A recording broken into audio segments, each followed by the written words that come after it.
adalah restoratif justice yang diterima Rismond Sianipar. Kenapa begitu? Karena Rismond seperti halnya Mas Roy dan juga Dr. Tifa dikenakan pasal 32 ayat 1 dan pasal 35 Undang-Undang ITE yang versi pertama, yaitu Undang-Undang nomor 11 tahun 2008 dengan ancaman hukuman itu 8 dan 12 tahun penjara. Berdasarkan ketentuan KUHP yang baru, kalau ancaman hukumannya di atas 5 tahun, tidak boleh mendapatkan restoratif justice. Lengkap P18. Lalu pada hari ke-13, yaitu pada tanggal 26 Januari, which is ulang tahun saya. Ya, itu 13, yaitu pada tanggal 26 Januari, which is ulang tahun saya. Ya, itu berkas dikembalikan ke penyidik Polda Metro Jaya. Kami berasumsi bahwa Polda Metro Jaya harus menerimanya selambat-lambatnya pada tanggal 27 Januari 2025. Karena kalau lebih dari 14 hari akan dinyatakan P21 dan bisa dilimpahkan ke persidangan. Karena itu oke lah, tanggal 13 diajukan, kami berasumsi tanggal 14 mereka terima.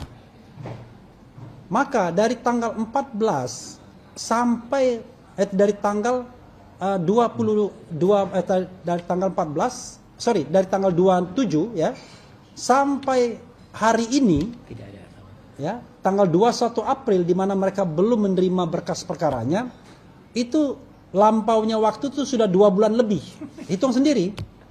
Dari tanggal 27 Januari, kita berasumsi jatuh temponya 27 Januari, itu bisa dihitung 27, 28, 29, 30, 31. Ditambah bulan Februari, ya kan? Bulan Maret, karena sekarang bulan April 21. Jadi sudah lebih dari 2 bulan, padahal batas toleransinya adalah 14 hari untuk memperbaiki berkas. Kenapa penting ada time frame seperti itu? Tadi kita sampaikan yang namanya hukum formil dan material. Jadi formilnya itu adalah hukum acara, materialnya adalah hukum yang diterapkan untuk menersangkakan. Itu sama pentingnya, ibarat two side in one coin. Jadi dari satu mata uang, dua sisi dari satu mata uang yang sama-sama penting. Melanggar hukum acara harusnya berakibat batal demi hukum, null and void. Melanggar hukum materialnya atau menggunakan pasal semau-maunya juga harusnya kemudian membuat kasus ini tidak layak untuk diteruskan. Nah, itu ini mata uangnya. Ini mata uangnya. Jadi itu alasan pertama kami yang kami sampaikan, bahwa sudah lampau waktu 2 bulan, tidak hanya 14 hari, sehingga sepatutnya itu harus dikembalikan SPDP-nya, surat perintah dimulainya penyidikan, dikembalikan kepada penyidik, dan harusnya kasus ini ya tidak perlu ditindaklanjuti lagi. Selain batas waktu, kami juga mempermasalahkan soal restoratif justice yang diterima oleh Egy Sujana, Damai Hari Lubis, dan Rismond Hasiholan Sianipar. Ini nothing personal, ini semata-mata demi penegakan hukum. Terutama yang kami soroti adalah restoratif justice yang diterima Rismond Sianipar. Kenapa begitu? Karena Rismond seperti halnya Mas Roy dan juga Dr. Tifa dikenakan pasal 32 ayat 1 dan pasal 35 Undang-Undang ITE yang versi pertama, yaitu Undang-Undang nomor 11 tahun 2008 dengan ancaman hukuman itu 8 dan 12 tahun penjara. Berdasarkan ketentuan KUHP yang baru, kalau ancaman hukumannya di atas 5 tahun, tidak boleh mendapatkan restoratif justice. Itu syarat objektif yang tidak boleh dilanggar. Nah, dalam hal ini ya, sering kita dengar bahwa restoratif justice ini menggunakan KUHP yang lama. Perlu kawan-kawan ketahui, di KUHP yang lama itu tidak ada aturan mengenai restoratif justice. Selama ini yang digunakan adalah peraturan di bawah undang-undang seperti Perpol, peraturan kepolisian. Padahal, kalau seandainya kita menggunakan azas lex favorio, di mana yang menguntungkan dipakai, itu harus sederajat. KUHP lama versus KUHP baru. KUHP baru 2025, KUHP lama 1981. Kalau yang menguntungkan KUHP lama, silakan pakai. Tapi kalau KUHP lama tidak ada, maka harus kembali kepada KUHP yang baru. Tidak boleh turun ke perpol. Itu sikap kami dan yang sudah kami sampaikan. Karena itu, kami mengatakan dari satu poin itu saja, restoratif justice yang dikenakan kepada setidaknya Rizwan Sianipar itu bertentangan dengan undang-undang. Sehingga seharusnya lah dibatalkan. Ya.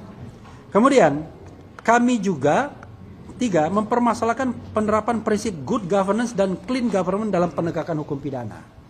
Jadi kawan-kawan semua, dalam KUHP yang baru, yang namanya kejaksaan ini memegang peranan penting sebagai dominus litis, ya.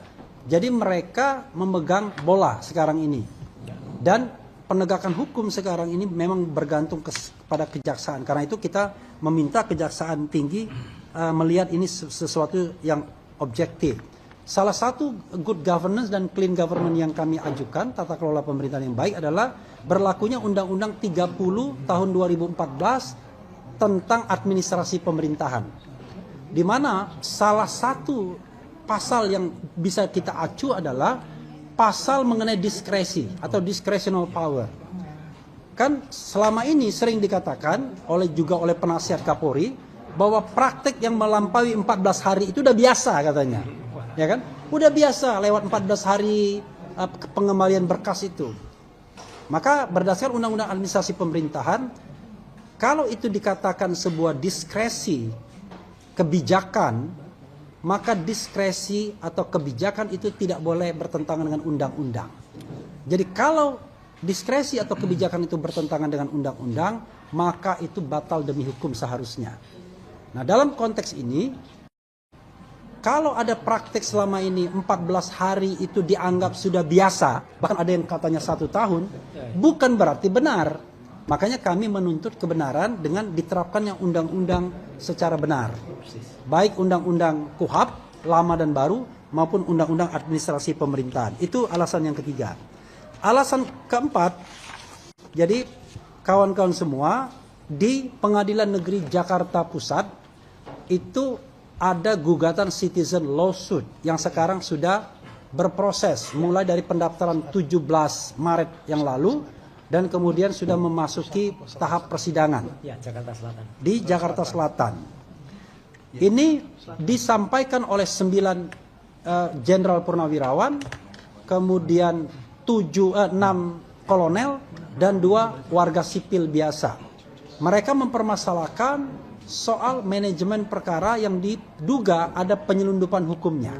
Salah satunya adalah menggunakan pasal-pasal yang tidak ada kaitannya dengan dugaan fitnah dan pencemaran nama baik.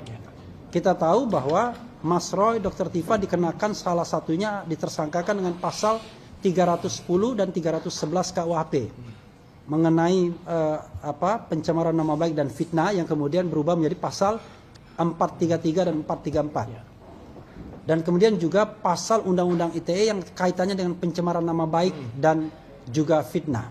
Tetapi lucunya, Mas Roy dikenakan juga pasal-pasal yang tidak sesuai dengan fakta atau peristiwanya, yaitu ujaran kebencian, pemalsuan dokumen, manipulasi dokumen seolah-olah itu menjadi otentik dan lain sebagainya. Yang celakanya, ancaman hukumannya itu tinggi. 6 tahun, 8 tahun, sampai 12 tahun.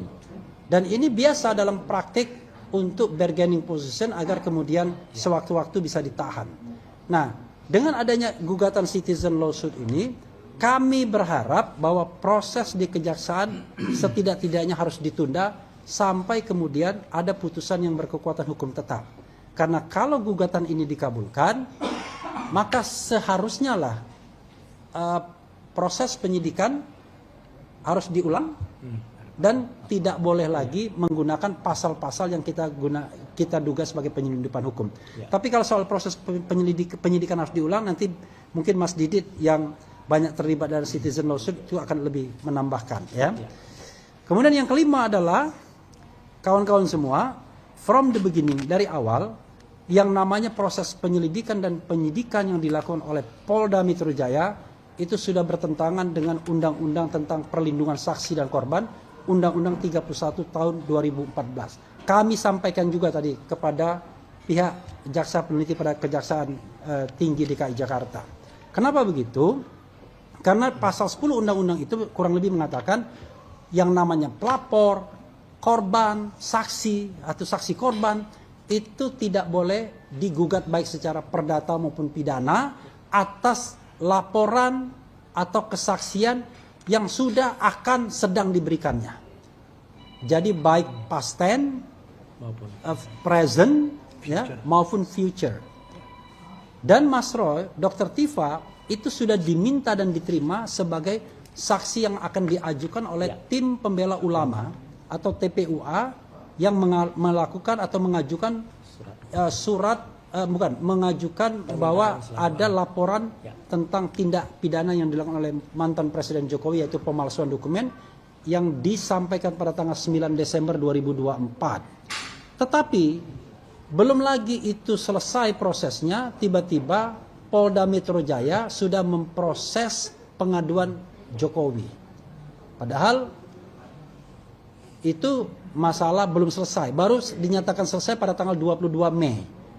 Tanggal 30 sudah berproses. Jadi kami menganggap ini bertentangan dengan undang-undang tentang perlindungan saksi dan korban, di mana seharusnya saksi, pelapor, korban tidak boleh digugat secara pidana dan perdata. Termasuk tentu saja tidak boleh ditersangkakan, tidak boleh diproses penyelidikan dan penyidikannya sebelum kasus yang dilaporkan atau yang di mana dia akan memberikan kesaksian itu telah berkekuatan hukum tetap.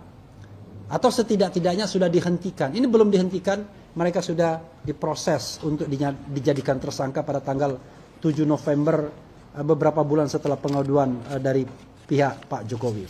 Kawan-kawan semua, itu yang dapat saya sampaikan. Mungkin ada beberapa detail pertemuan tadi yang bisa disampaikan atau diingatkan oleh teman-teman sekalian. Tetapi sekali lagi, kami sangat menghargai Kejaksaan Tinggi yang sudah menerima kami. Tidak banyak formalitas, cukup dengan komunikasi lisan kami diterima, dan kemudian kami sudah bacakan, juga kami sampaikan keterangan tertulis ini. Mereka kemudian berjanji untuk mempertimbangkannya dengan sungguh-sungguh dalam proses meneliti berkas selanjutnya. Dan yang paling penting adalah ternyata setelah kami konfirmasi, berkas itu belum teradministrasi di Kejaksaan Tinggi. Ya. Jadi kalau konferensi pers itu barangkali baru maksud menyampaikan, tetapi belum teradministrasi. Kita tidak tahu di mana barang itu disampaikan, apakah salah alamat atau